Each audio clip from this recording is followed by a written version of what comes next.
Hey everyone, today we're gonna talk about the book Forever or a Long, Long Time, also by Kayla Carter, My Life with the Liars.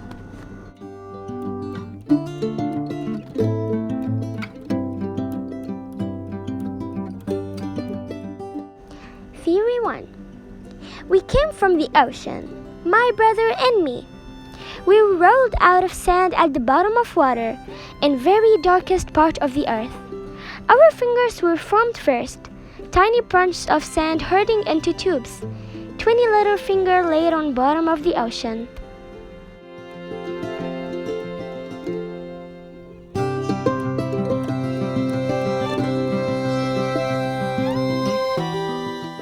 They swung with the waves down there.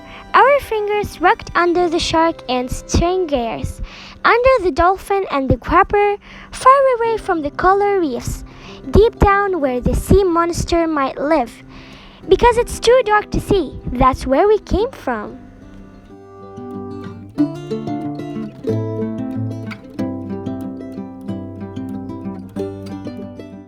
Our finger got sick of being fingers, so they reached for more two fingers work together, making a little bed of sand until they could pinch all the bed together to form hands.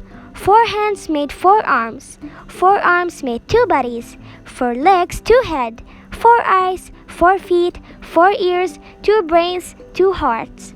Then we carved into 20 little fingers and our 20 little toes, Julian and me. We crawled and we crawled until we tumbled out of the waves and onto the shore. So we're the same. We're the onlys. We came from the ocean.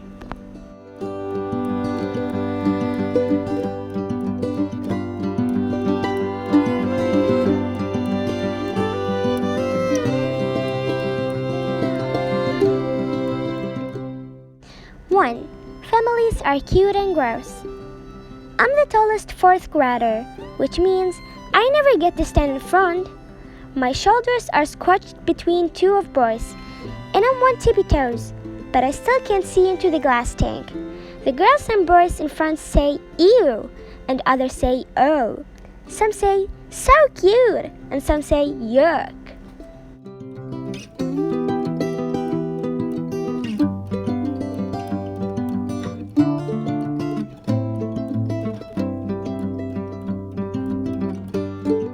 I want to know which I think, but I can only glimpse a teeny bit of Pringle's white form. Pringle's the mouse in our class bed.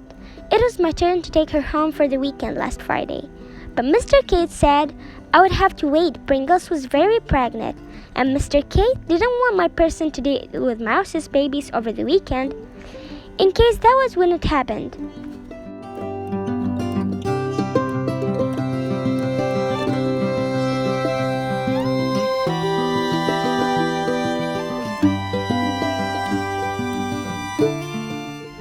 But now, it's the next Thursday.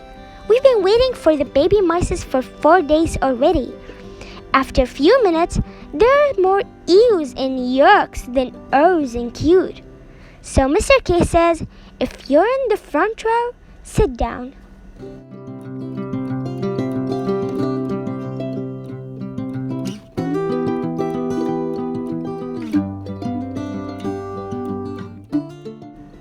Let the tall kids take the front for a few minutes. Mr. K might be the best person ever made. She make me feel like my heart is glowing, like it's the sun. She make me feel like my brain is as sweet as cotton candy. Sometimes I hate her though. I'm bad like that.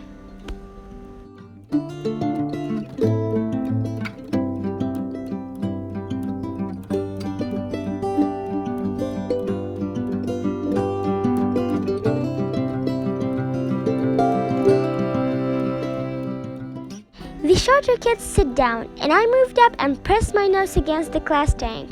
Inside, Pringles is curled up, sitting on what looked like a growing-up slimpy purple thumb. Purple? I say. Mr. K, Flora's standing too close, a boy Brance yells. Tell her to back up, Mr. K, Liza say.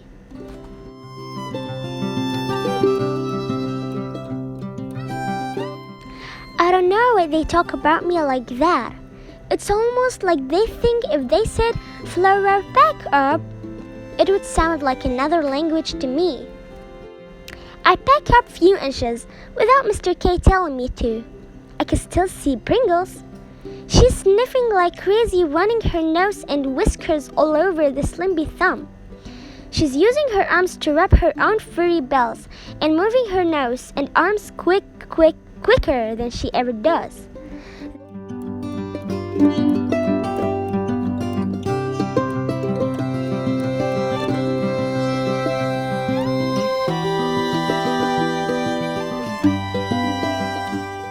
Then another one.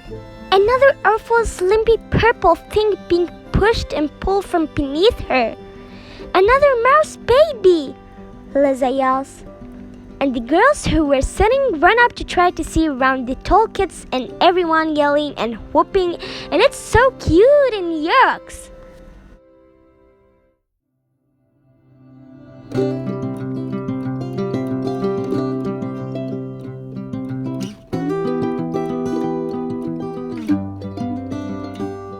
I can't decide which I think it is, cute or gross. It's sort of both, I guess. It's very loud in the classroom until Mr. K says, shh. We're like slutters when she says, shh. We're quiet. We stand straight. We stop what we were doing and look at her. That's enough, she whispered. If you want these babies to stay safe and turn into good mice, we have to let Pringles care for them in peace. Return to your desk and open your religion books.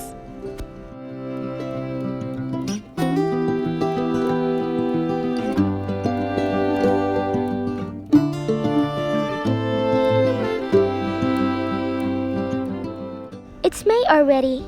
Mr. K has been training us since September to listen to her. It's like Mr. K is more interesting than purple, slimpy, cute, and gross mouse babies in the corner of the classroom, even though we see Mr. K every day and we never seen them before. Mr. K is part genius because the stuff always work. We're calm. We have glossy religion books in our desk with shiny pictures of white Jesus hugging a trillion white kid, even though my persons say there's no way Jesus or the kids he hugged were white.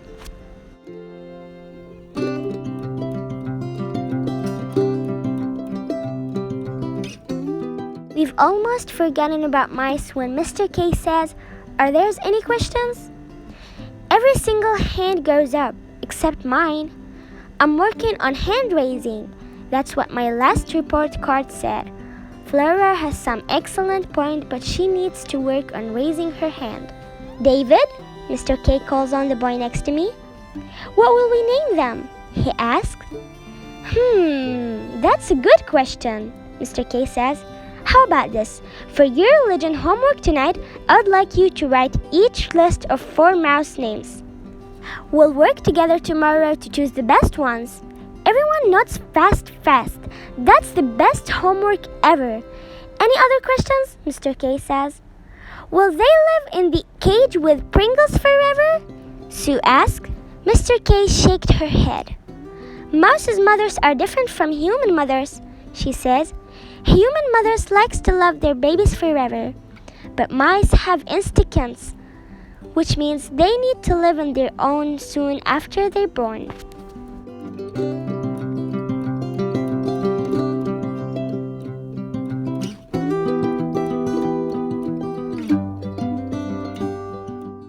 They'll stay in the cage for 4 weeks. Then we'll work on finding new homes for them. Some of other teachers are interested in one of the mice as class pet too. Human mothers love their babies forever. I feel the eyes of everyone on my breaths. Everyone knows my human mother situation. I can't stand all the eyes. What about the other mices? I shouted. I didn't raise my hand. Which ones, Flora? Mr. Case asks. And raise your hand. I raise it this time, but I don't wait for her to call on before I talk. This one's without. I can't say it. I know the words. I know exactly what I'm trying to say. but the most important words are too heavy. They sink to the bottom of my stomach and I'll never get them out.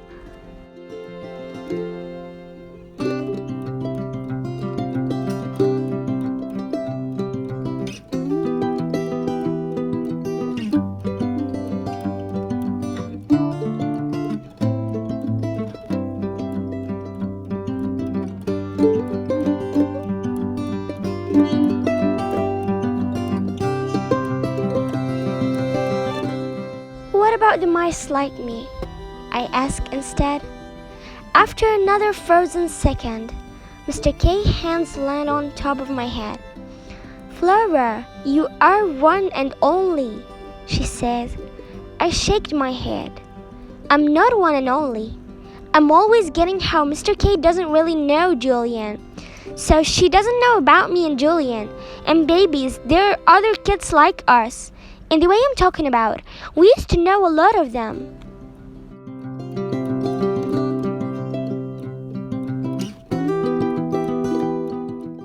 I'm sure Mr. K is going to ask me what I'm talking about. I'm sure she's going to squat by my desk and address my question in a way that make me feel special. But then the entire class can be interested in. I'm sure Mr. K is the person who can tell me where mice came from if they don't have a mother. But she doesn't. She let out a series of comments, and before I can even think, our books are open, and she's talking about Jesus. She doesn't answer my question. The rest of the day, I hate her.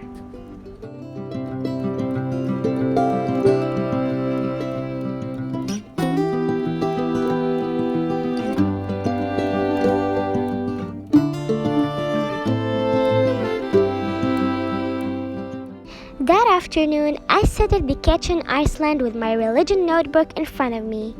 I write the date and my name at the top of the page, by the way we're supposed to. Then I start chewing on the eraser of my pencil, think about mice names. Number 1, Julian. My brother Julian is behind me watching cartoon. He gets to do an afternoon because 3rd grade only get a one little worksheet of her homework, but 1st grade get piles and piles and piles.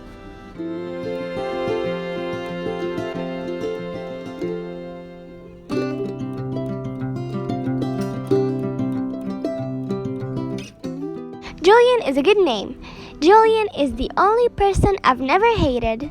Sometimes I'm mad at him because he steals extra food off my plate and sneaking into his closet, and I think he should only steal food from his own plate.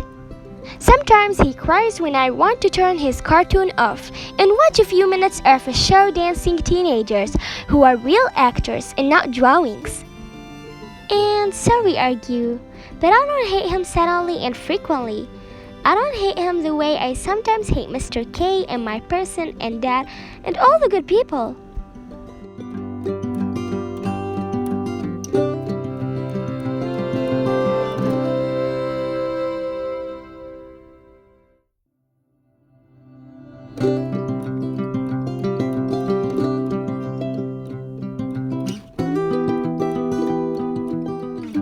It's because Julian is like me, mostly bad, a few dashes of good, and heaping spoonful of confused. Mr. K is wrong when she says I'm one and only. Julian and I were two and onlys.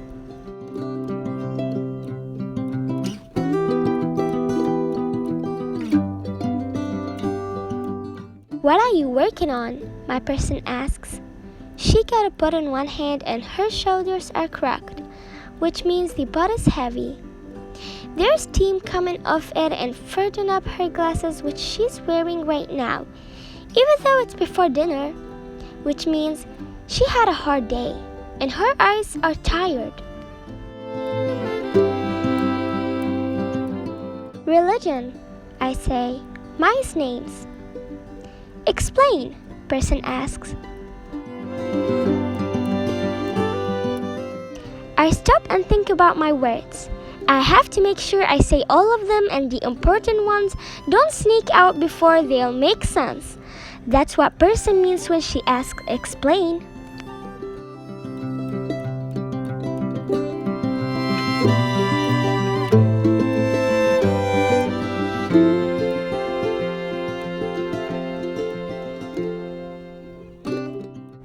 Pringles had babies today, I say, so we have to name them. We all write down ideas. We vote for religion homework, Person say, shaking her head and pouring the hot water into the sink. I'll never understand that school, she pauses, but it could be worse, I guess. Now it's my turn, I say. Explain! Person chuckles. She thinks it's cute when I say it, even though I always really mean that I want to know that's because she's talking about it. I don't mean it to be cute. I never mean it to be cute.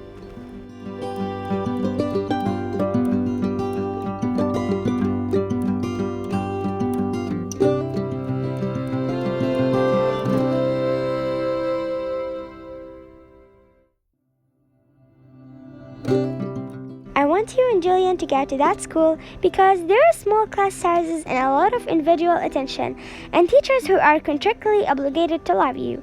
But we aren't Catholic, so I don't care if Mr. K makes you name mice for religion homeworks.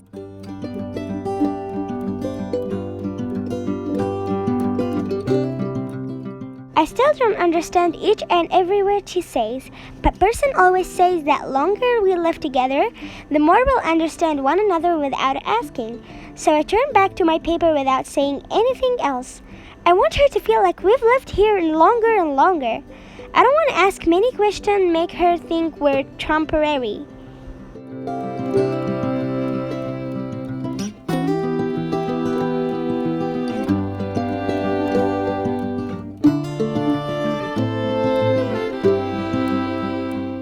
I have to make Person happy. Person is my mom now, my very own human mother. I call her mom when I'm talking to her or anyone else, but in my head, I call her my Person because there have been too many mummies and they all have different faces that blend together in my brain until they're all one ugly faces that doesn't make sense. And some of them were nice, but others weren't that very nice. They're all gone now, anyway, and Person says she's here forever. She's not. Nothing is forever, but she's been here a long, long time.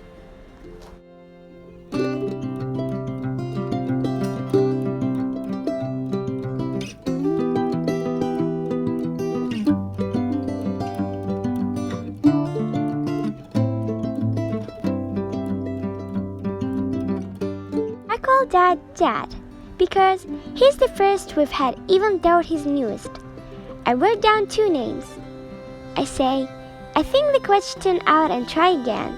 Do you have the idea of mice names, Mom?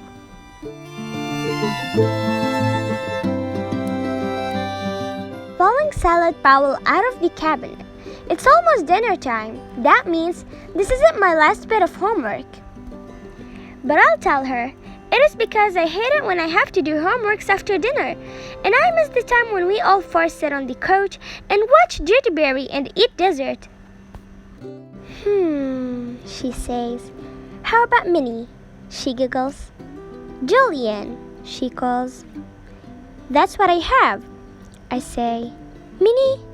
She asks. Julian appears next to me. No, Julian, I say. What? He says. Mouse name, I say. The one so far.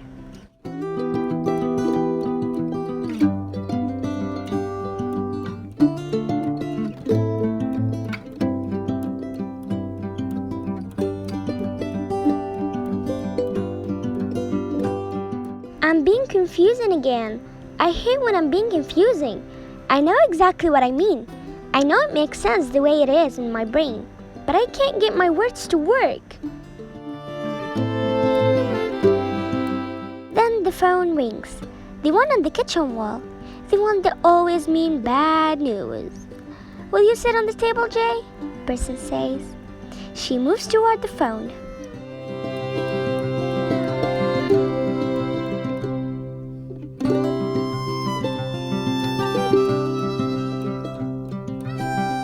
I sneak off the stall and tiptoe towards the bathroom. I'm not supposed to leave my stall until it's dinner or until my homework is done.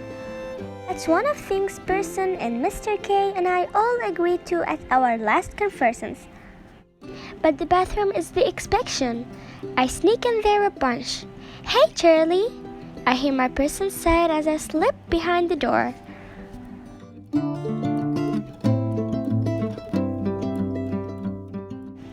So it's Miss K. I'm in trouble. Miss K hasn't called right before dinner in a long time. Miss K and person have been telling me every day how proud they are that I'm improving so much in school. I don't want to be in trouble with her all over again. I have to stop disappointing my person. Still, I'm relieved. It's not the news everyone keeps promising us we'll never hear again.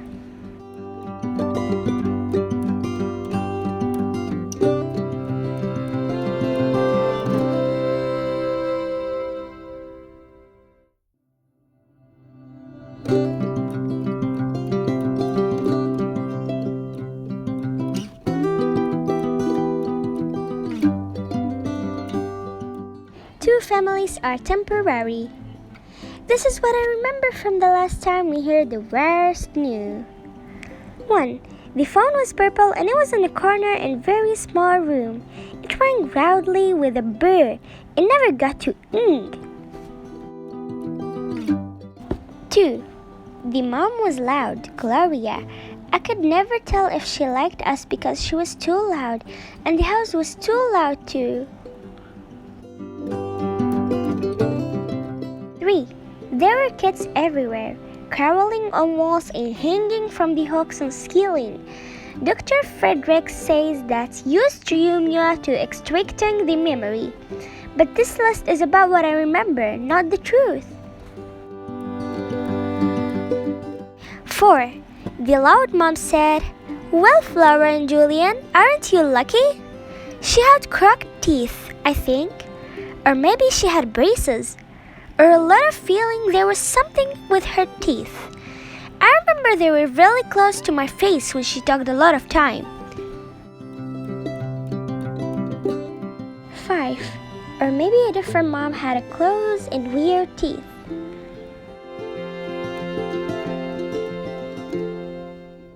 6. We hated her loud and crowded house, but we cried. We hated moving more than we hated anyone, and we were always moving. I wonder if we'll ever see each other again, she said. Now, I can't even see her clearly in my memory.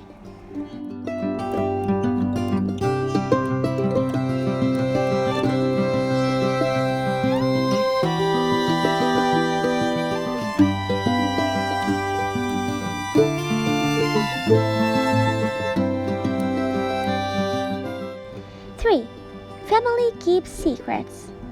My person is smiling when she sat down at the dinner table. So I guess I'm not in trouble too bad. She rubs her stomach, which has been doing a lot. And when she sees me looking at her hand going back and forth, she says, "Wow, I'm hungry." Dad starts scooping mashed potato into Julian's plate. I see Julian grab a roll and shove it in his pocket. "Mr. K?" I ask. "Phone." The words fall out of me.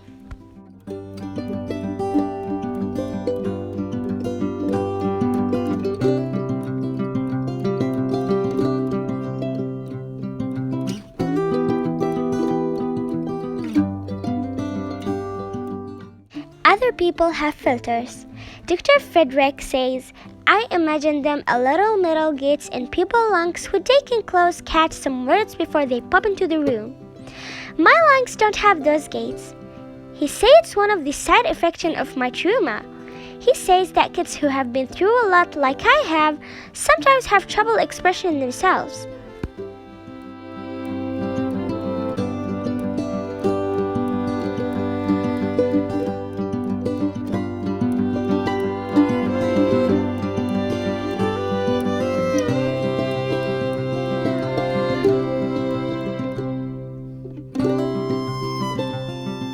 Dr. Frederick and my person and Mr. K are working on helping me build lung gates, but I can't even fill the parts which they will be built yet. Don't know exactly why Mr. K called Flora, person says with a sigh. Then she forced a smile into her lips, but her eyes are so tired. It's like only half of her face is smiling. I have to find a way to make other half of her face happy.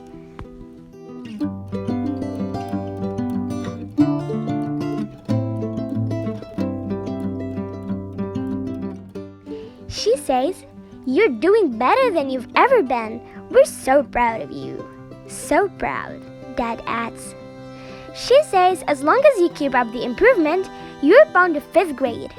I nod without looking at Person, so she can't see this. That doesn't make me happy the way it's supposed to. Mr. K wanted to meet us in the morning, Person says. My fork freezes on its way to my mouth. Person and I keep going on early meet with Mr. K. They sit there and talk all about how I need to work in handwriting and doing my homeworks and paying attention in class, and how it's been almost 2 years we've been with Person now, so I really need to try to catch up, and how am I already a year older than everyone in 4th grade, and it wouldn't be good if I had to do 4th grade again next year with Julian. I'm 11 now, and it wouldn't be good if I turned 12 while I was still in 4th grade. I'm supposed to hate these meetings, and I do. But I also sort of love them.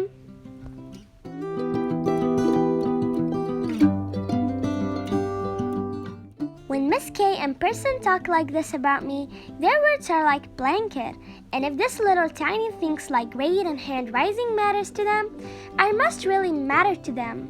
So I love the meetings, but they still make me angry, worried, scared I'm not a normal kid. Not a kid my Person dreamed about before she met me.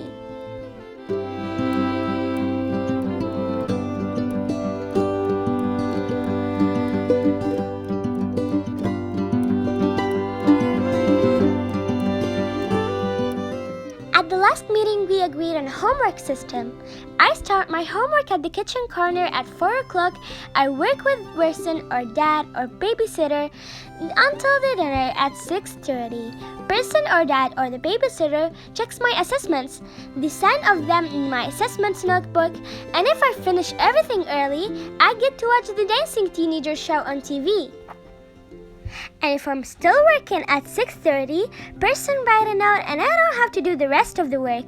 But that's only if I've been working hard the whole time and not staring into space.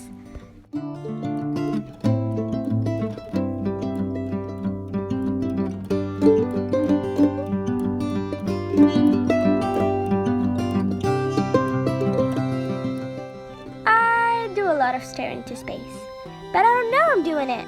So how do I stop that? The homework system has mostly been working. I've even been working on hand raising sometimes. Why do Miss K want another meeting? Does she know I figured out the bathroom loophole?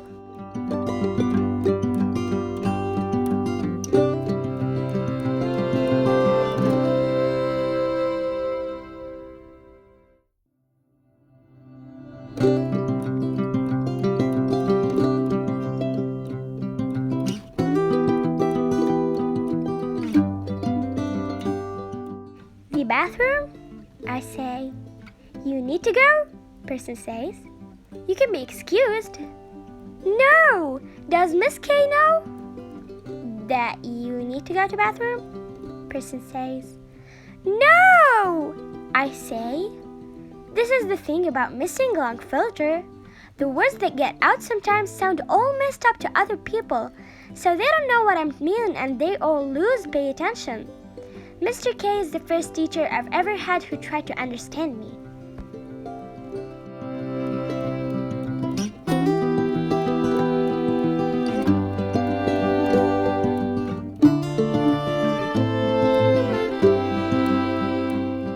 I put the words together in my mind, then I say them. What are we meeting with Miss K about this time? Person pats my cheeks. I'm not sure, honey. She only said she wanted to talk to us. I'm staring at my plate. I'm ignoring her hand on my cheek. It starts to feel like needles. Let's leave it until the morning, okay? Person says. Then she stares at me. Her eyes scratch my face. Her forced smile wide on my heart. I want the attention. I need the attention. I hate the attention. Julian has a role. I say. Julian is going to pass the 3rd grade, no problem. Julian talks in the way everyone understands all the time. The only bad thing left about Julian is the photo in the closet, and he returned most of it to Person now. Julian is almost normal kid. Julian is leaving me behind. Put it back, I say. Person hold her hands out. Sweetie, she says.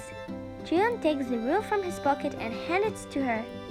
He stick his tongue out at me and he hate me. And I don't care because hey, at least we're the same again. Both trouble bad onlys.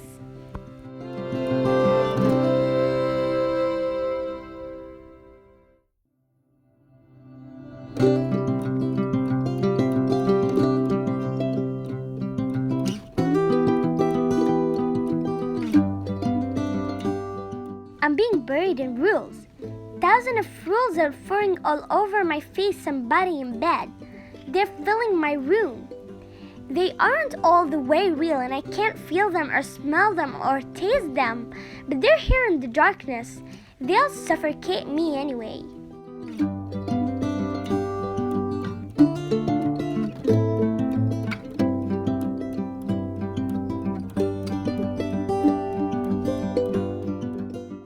Down the hall, Julian is screaming for a rule. That's in my imagination. I'm imagining him screaming for a rule.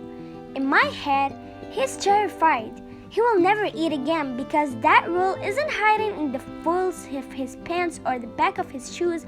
He's crazy. Food is one thing we don't have to worry about here.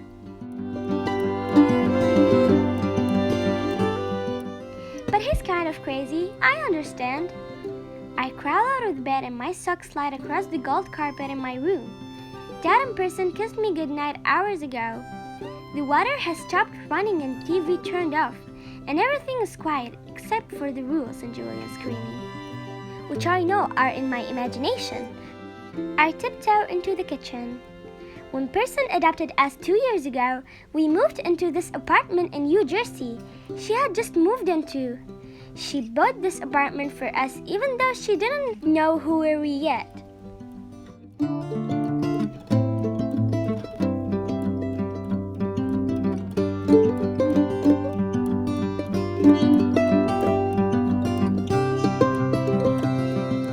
Which is something she tells us all the time, like it's super important.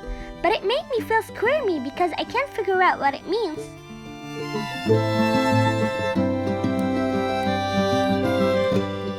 It felt like a huge apartment for 3 people, and then Dad moved into Person's room when they got married.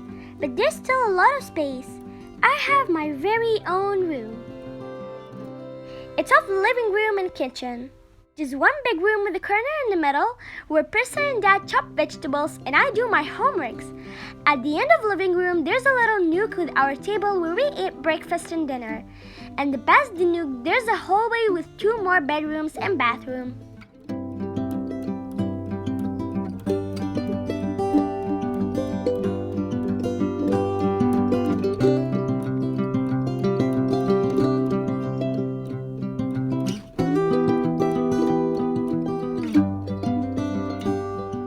I have to be very quiet when I sneak into Julian's room at night because it's right across the hall from Person in the kitchen. I open the best and follow a rule. This is allowed. You're always allowed to eat food in the kitchen and the kitchen will always have food. Person tell us all the time that because it's supposed to make Julian stop hiding bread and carrots and chocolate bars and yogurt in his closet. It won't even work. Not all the way. I could tell Person that, but it's sort of thing that would come out wrong way and get all confusing.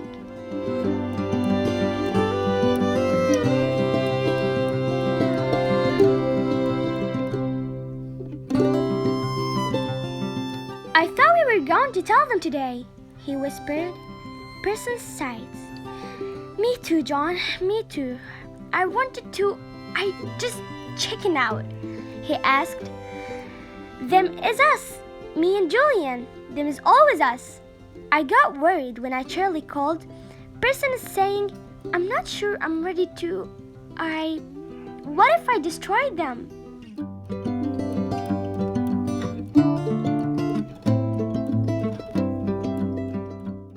You have to have a little faith in them, Dad says. They've proven they're pretty resilient. Resilient? Person says quietly. But We've been all working so hard at it. Things are going better than ever. You see the progress they're making. Julian showed me his closet tonight. He only has 4 pieces of food hiding in there, and he showed them to me.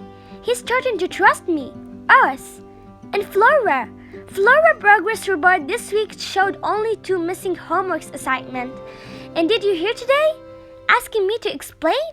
She learned how to communicate with us.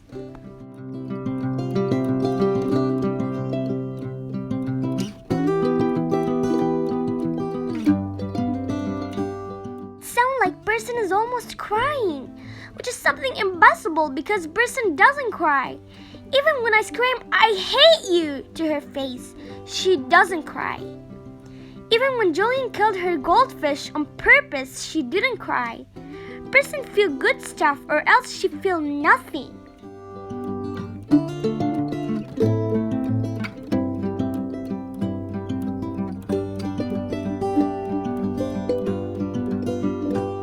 But no, I hear sniffling. She's crying. I know I have to tell them. She says, "We're running out of time." Dad says, I know, but..." She gasps a huge sob and I feel tears building in me too. I have to go away before the tears come out and I haven't learned to cry quietly. I feel so selfish, person say.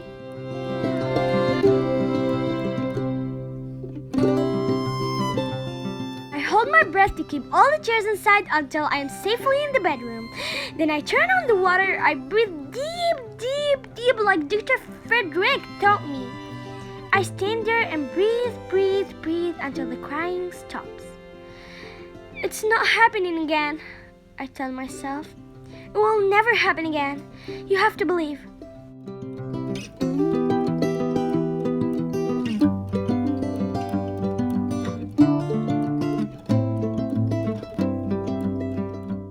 It's the only promise person have ever asked us to make. She said, "Believe me, just believe me, that I'm here forever. The moving is over. I'm your mom forever," she said. "Just promise me that you will try your hardest to believe. If you do that, we can go through anything." So I try my hardest. I tell myself we're here forever, and it's true so far.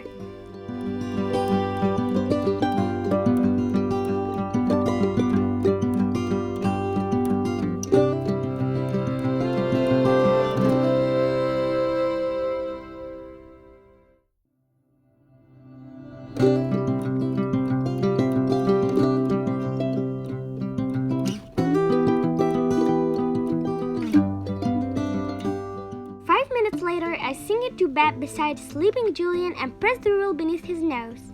He jump awake and grimaces, but he grabs the rule and shoves it under his pillow.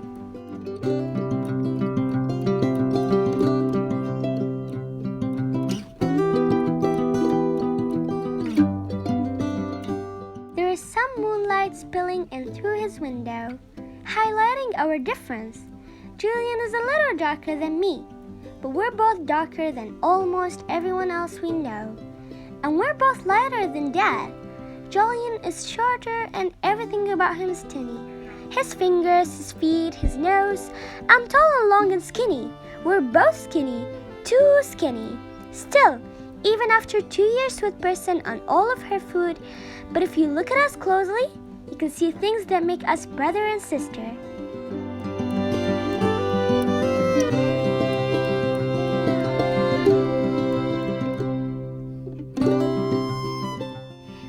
Same round brown eyes. We have the same hair that's somewhere between curly and straight, but I keep mine long and tied up in puffs or twisted or braids, and Julian keeps his cropped close to his head. We have the exact same smile, or we have the same smile when I'm happy, and when Julian uses his real smile, so you don't see our smile that much, but when you do, it's exactly the same. Thanks, Julian says, squeezing the rule.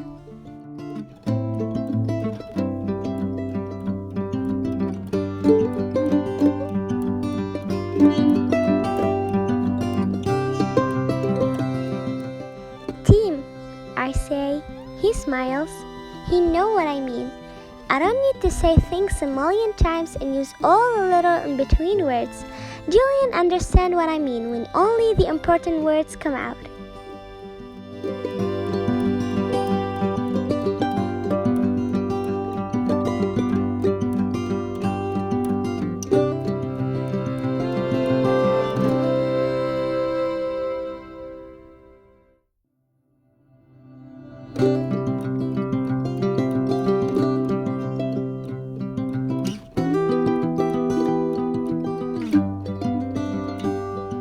We're a team.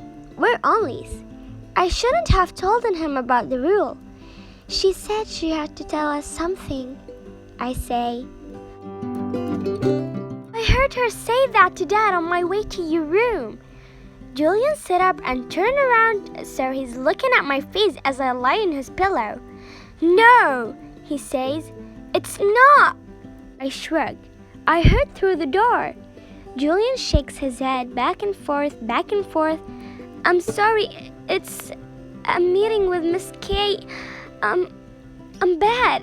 I'm not saying all the words, but I know he understands me.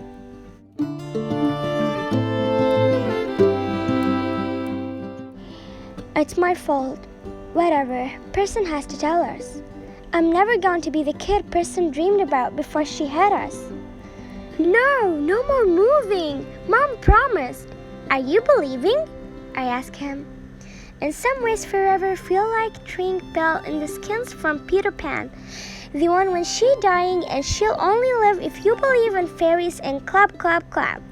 We have to believe in it. We have to tell ourselves constantly to believe in it.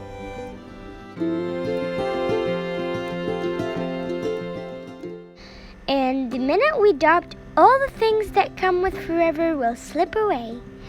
Julian sighs. Mom. He shakes his head. I wonder what he was trying to say. Julian doesn't have my problem with the wrong words slipping out. He somehow managed to grab the right lung filters. Even when we were in foster care, he says, yeah, I believe. That's what my mom say, just believe. He passed this crazy smile on his face. I hate that crazy smile. The smile has too many teeth and wrinkles and cheeks, even though he's only 9 years old and shouldn't have wrinkles. I haven't seen that smile in a long time. I realize the smile means he's lying or close to it. It means he's afraid of the truth. So I have to tell him the truth. It's hard. Julian sighs. I know, he says. That's why you hide food. I say. Are you believing? He asks. I shrug. I believe, Flurry, he says. This time without his crazy smile. It's just... okay, I say. I don't want him to say it. We both feel the same way, but if we say it loud, something triple could happen. We believe in forever. We do. But our belief in them, it's tie ropes posted about deep dark canyon. We stand on the wobble. The minute someone shakes the rope, we could fall into the dark abyss of foster care.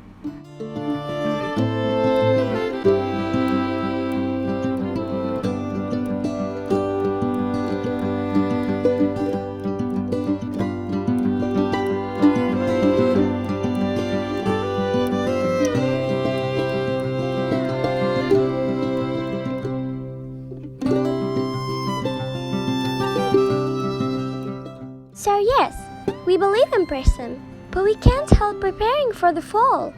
It's different, he says. It's different this time. Anyway, I know what she's talking about, and it's not us moving. What? I say. How? Julian gets out of bed and walks over his closet. He stands on his tiptoe and reaches into his pile of folded jeans. I expect him to shove his roll right into the spot, but instead he pulled out a few pieces of paper. What's that? I asked. Julian turned around.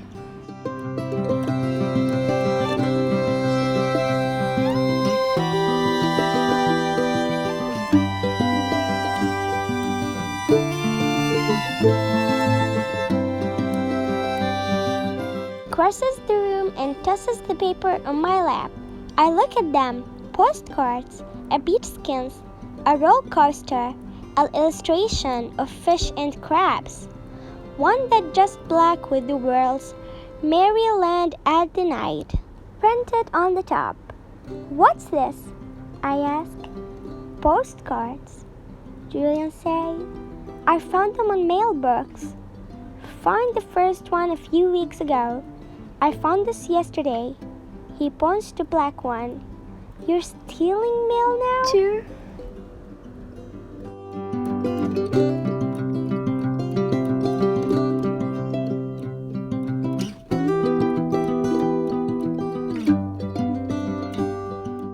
Julian shakes his head.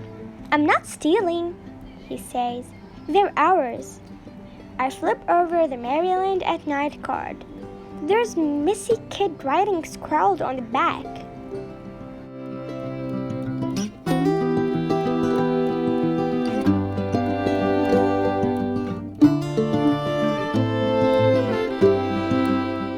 She was nice, I say.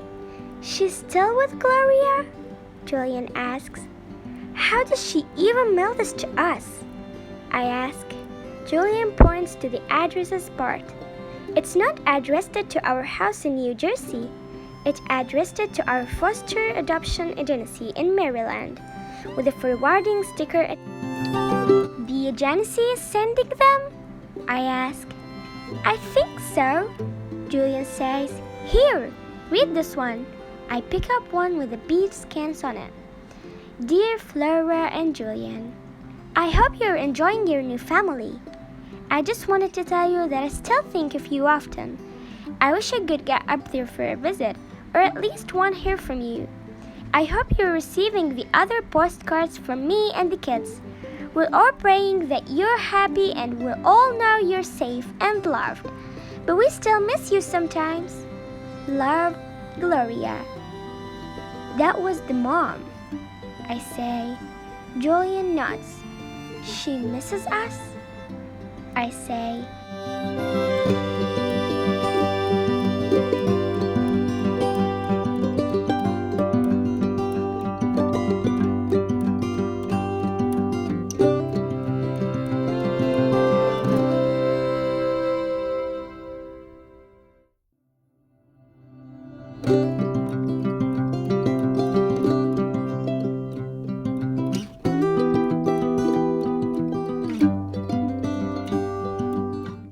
I've never thought about the moms we left behind missing us. I've never thought about them even thinking of us. I always thought I was too bad, too quiet, too confused, and scrambled in the brain to be missed.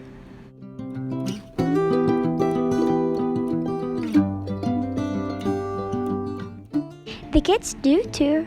I found 3 cards from Megan B. He points to another and I flip it over. It has our names at the top with a 100 smile face sticker all over the rest of it. I smile back at the stickers. That's what my mom going to tell us finally? I look up from the stickers. What? I say. That she stole some of this? Julian says. But she didn't. You have them. Julian shakes his head. We've been living here for almost 2 years. Do you really think Megan B and Gloria waited that long to write to us?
took some of the cards. This one from Gloria is first one. I found it says she wrote it to us before. I shake my head again. I don't. I can't. No talking, I say. Julian sighs. Okay, he says. But you better talk when Mom tells us about this. The other ones. I nod. You remember me, Gimby? He says. I don't think I do. I remember Gloria though, and a kid named People and a teeny little girl named Rita.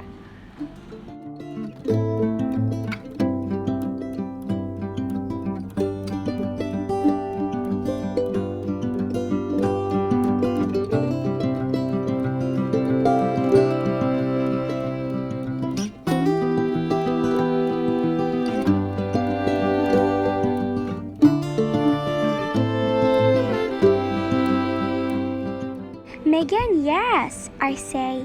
I'm too tired of full sentence. She had a dollhouse and she let me play with it.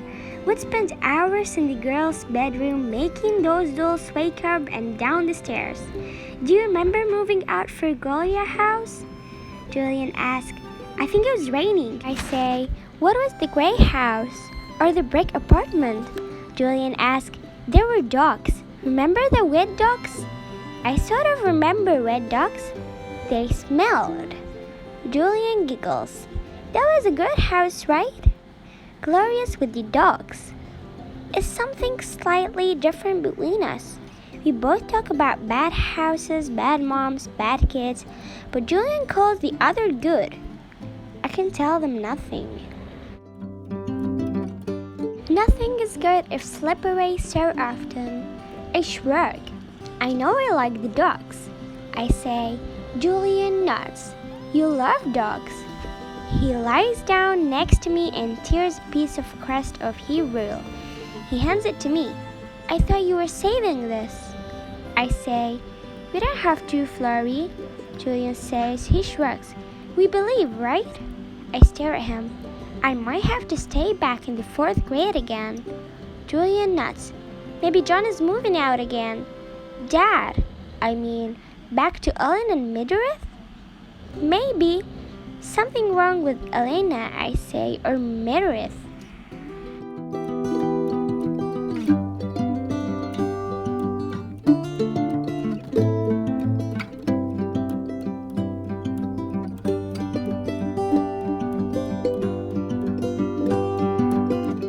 Maybe she's still sad about the goldfish. That's not true.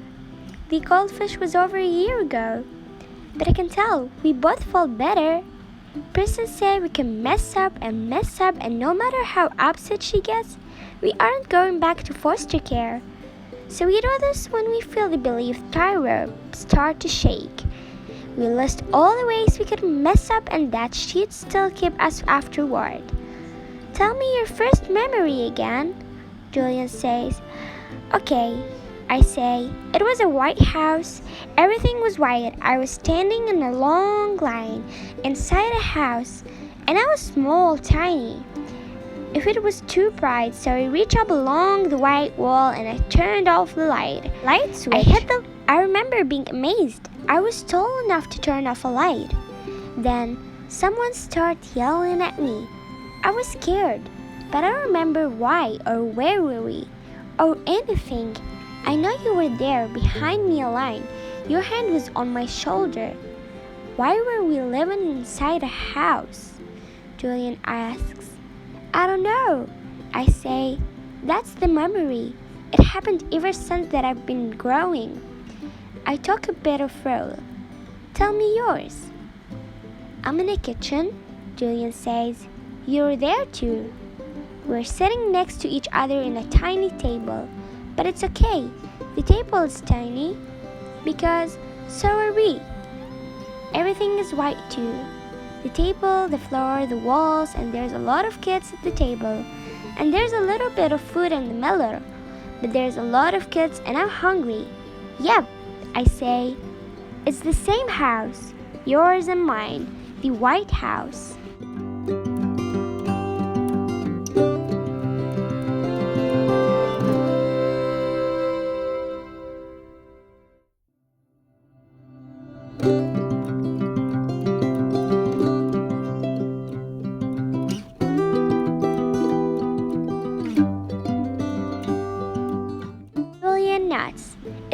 same place, where we first were. We sat next to each other at the exact same time. Only I don't have a second memory though, Julian says, but nothing goes in order. I say, we don't even know which part of it we're real. Julian says, we just have a first memory. We only know where we were started and where we are now.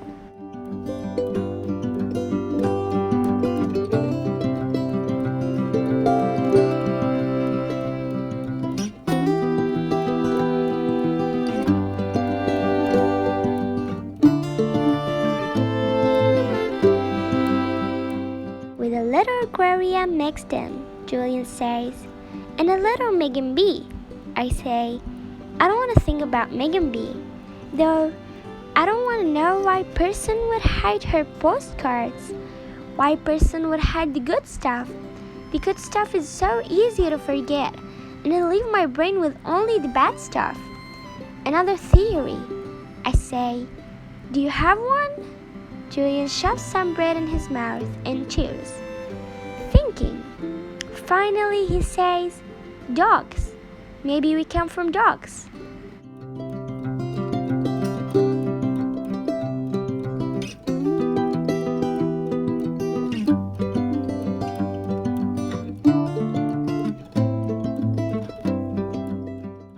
Theory 847. We came from dogs, my brother and me. We were roly-poly puppies with a whole bunch of others. We would jump on each other in piles, nipping each other's ears, teasing each other's tails.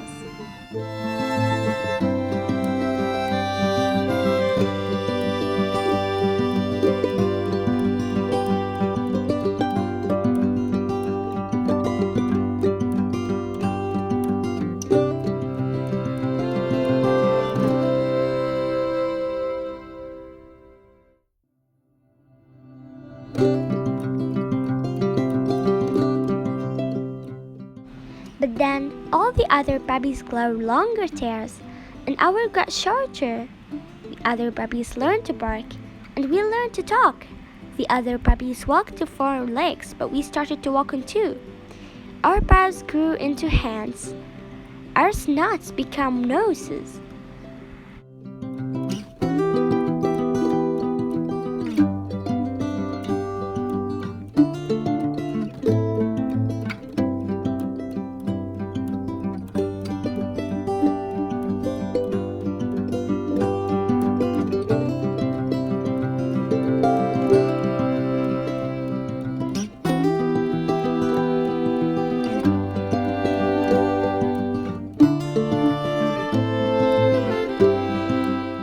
When we were trying to play with other puppies, we could yell.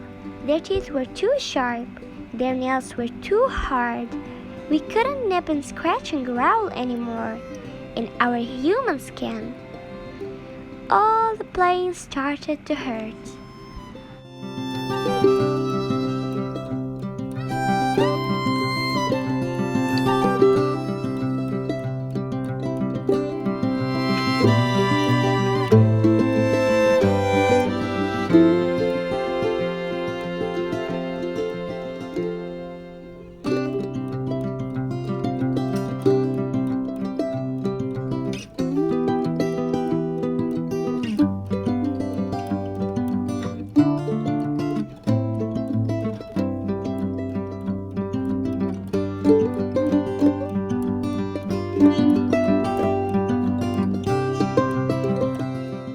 Thanks everyone. Now we've reached the end of the part 1 of the story Forever or a Long, Long Time.